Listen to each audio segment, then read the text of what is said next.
ಪುಟ್ಟಕ್ಕ, ಹೋರಾಟಕ್ಕೆ ನಿಂತವ್ರನ್ನ ಸಾವು ಸೋಲಿಸ್ಬಾರ್ದು. ಆ ಸಾವೇ ನಿನ್ನ ನೋಡಿ ಭಯಪಟ್ಟು ಓಡೋಗ್ಬೇಕು. ಸಾಹೇಬ್ರೆ, ನೀವು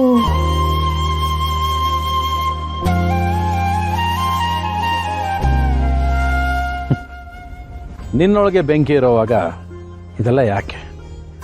ಸುಡಬೇಕಾಗಿರೋದು ನಿನ್ನ ದೇಹನಲ್ಲ, ಈ ವ್ಯವಸ್ಥೆ. ಕ್ರೇಜಿ ಸ್ಟಾರ್ ರವಿಚಂದ್ರ ಬಂದಿದ್ದಾರೆ ಕಣ. ಬುದ್ಧಿವಂತರಿಗೆ ಸಲಹೆ ಅವಶ್ಯಕತೆ ಇಲ್ಲ, ಮೂರ್ಖರಿಗೆ ಹೇಳಿದ್ರೂ ಪ್ರಯೋಜನ ಇಲ್ಲ. ನಿನಗೆ ನಾನು ಹೇಳೋ ಅವಶ್ಯಕತೆ ಇಲ್ಲ ಅನ್ಕೋತೀನಿ.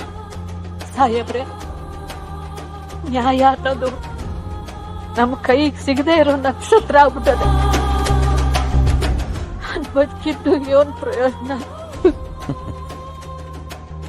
ಪುಟ್ಟಕ್ಕನವ್ರೆ, ಪ್ರಯೋಜನ ಇರೋದಕ್ಕೆ ನಾನು ಬಂದಿರೋದು. ನಿಮ್ಮ ಅವಶ್ಯಕತೆ ಈ ನಾಡಿಗಿದೆ.